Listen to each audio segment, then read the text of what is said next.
E aí, gente, tudo bom no sétimo ano? Durante a semana eu já deixei um vídeo aí fazendo um resumo do capítulo 2.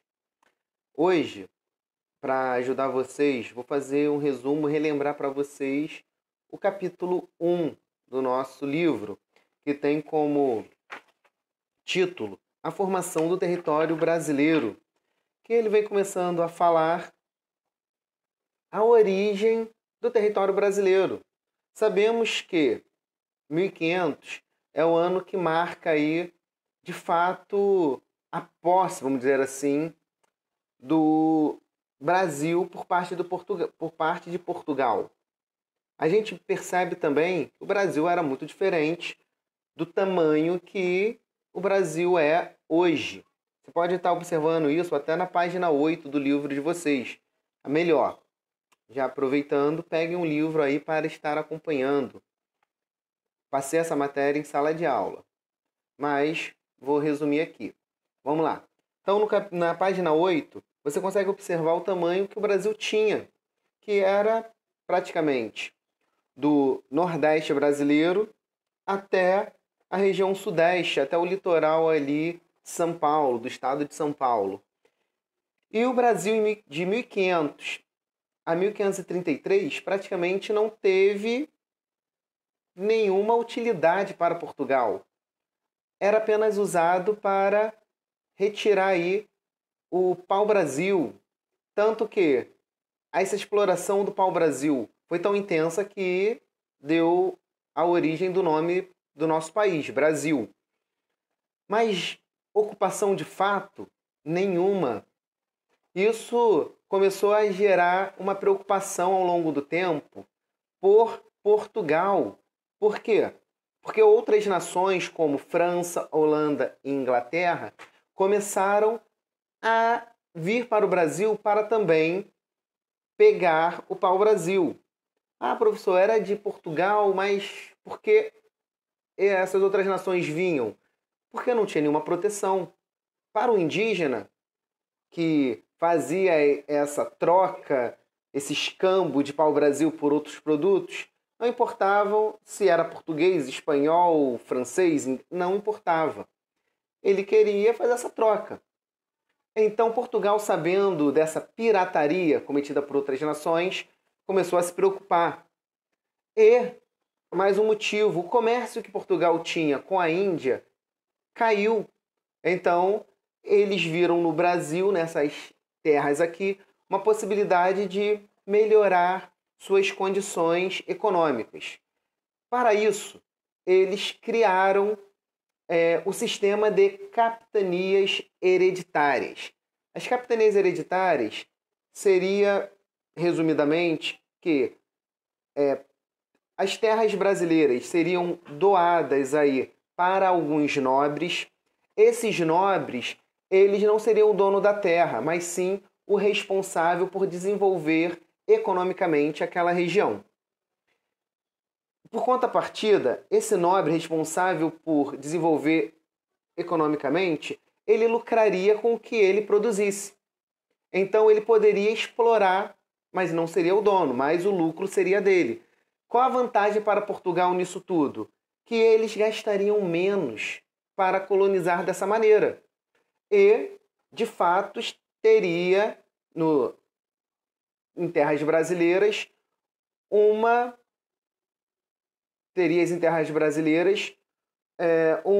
algumas pessoas para tomar conta.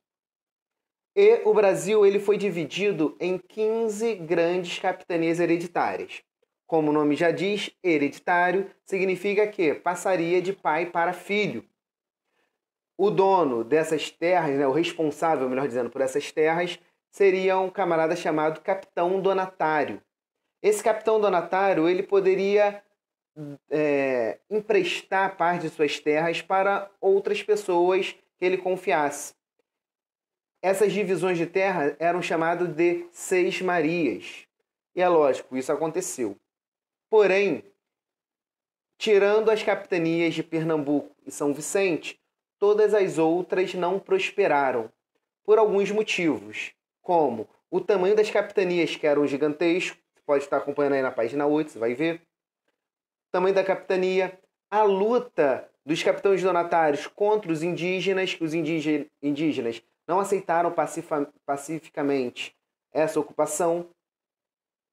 Além disso, a distância com Portugal era muito grande para que os problemas fossem resolvidos.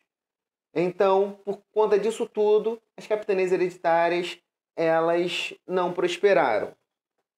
Lembrando, as únicas que deram certo, São Vicente e Pernambuco. Sobre São Vicente é sempre bom falar. São Vicente foi a primeira vila do Brasil, que foi fundada por Afonso de Souza. Então, essa aí é a primeira vila do Brasil. Para melhorar esse sistema de capitanias hereditárias, a coroa portuguesa criou um novo modelo, chamado de governo geral. O governo geral consistia em que uma pessoa, mandado aí pelo rei de Portugal, viria para o Brasil para ajudar os capitães donatários. Essa pessoa tomaria todas as decisões aqui no nosso país, facilitando a resolução dos problemas, evitando que os problemas fossem para o rei de Portugal. Além do governo geral, desse governador geral, junto com ele veio uma certa administração para o Brasil, que foi o provedor-mor, ouvidor-mor e capitão-mor.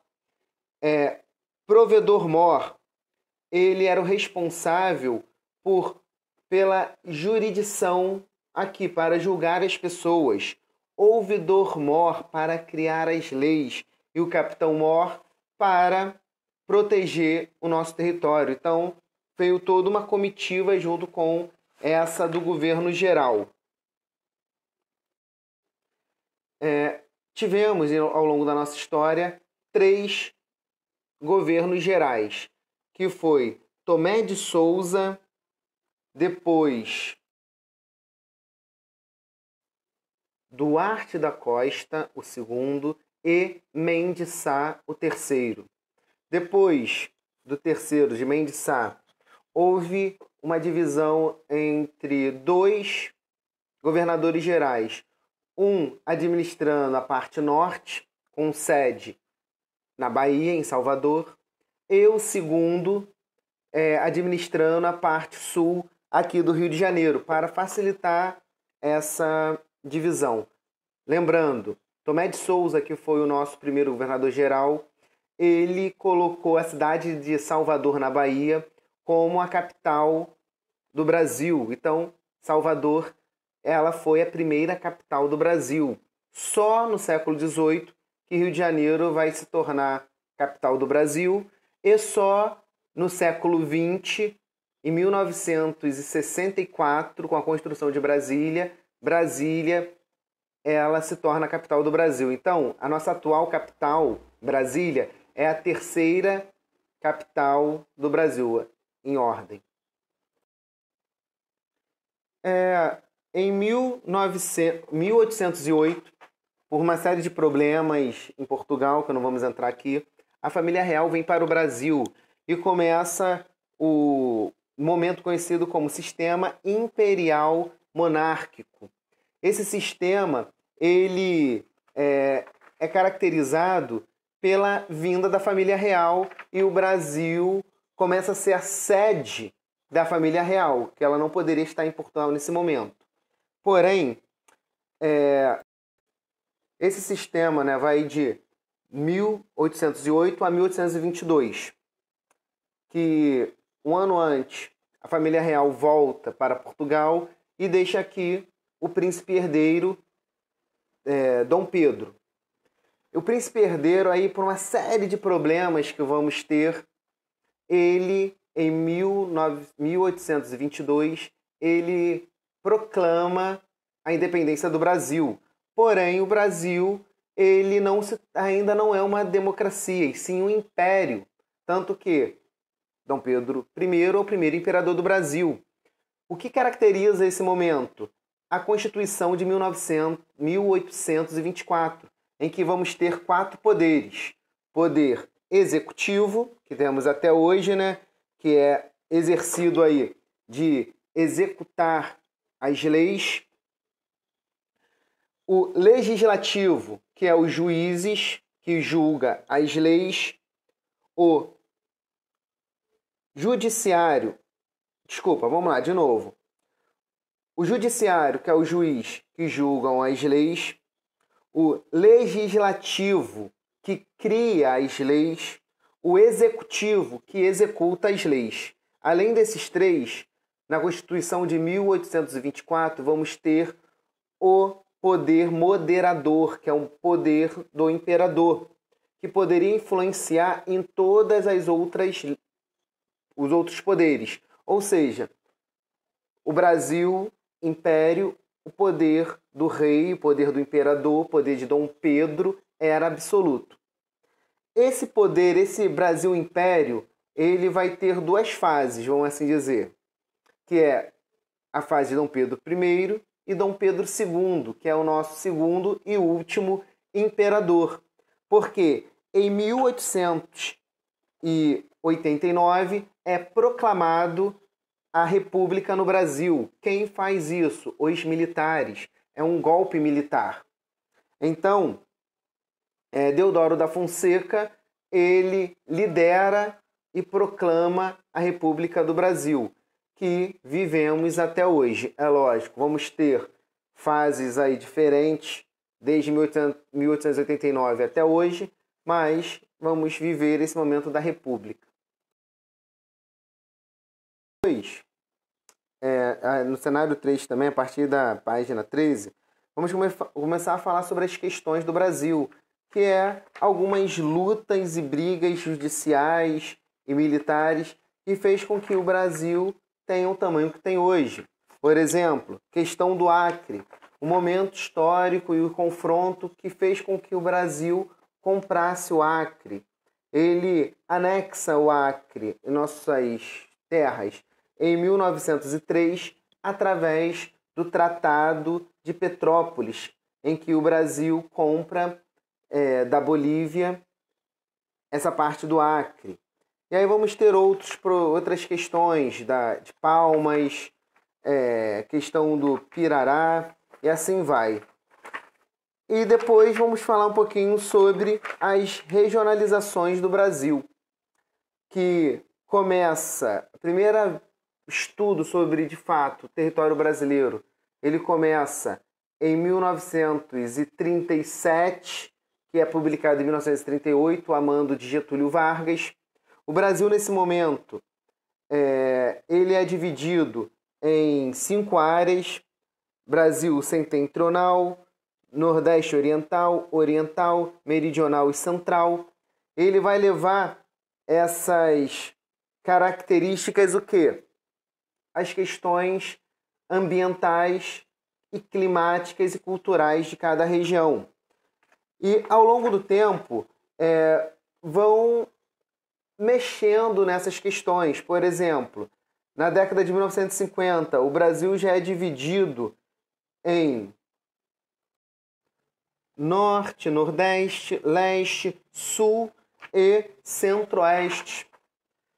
A partir da década de 1960, Brasília passa a ser a capital do Brasil, modifica mais uma vez a divisão regional, até chegar na década de 80 a regionalização oficial do nosso país, como temos hoje, que é Norte, Nordeste, Centro-Oeste, Sudeste e Sul. Então, essa aí é a mais recente regionalização oficial do nosso país. Então, gente, esse é o resumo desse capítulo 1 do nosso livro. Eu passei isso em sala de aula, tá tudo marcadinho aí. Dá uma lida nas questões. Vou até colocar de novo as questões aí para quem não fez, quem não pegou, pegar. Eu passei isso em sala. E dúvidas, deixem nos comentários, tá bom? Um abraço.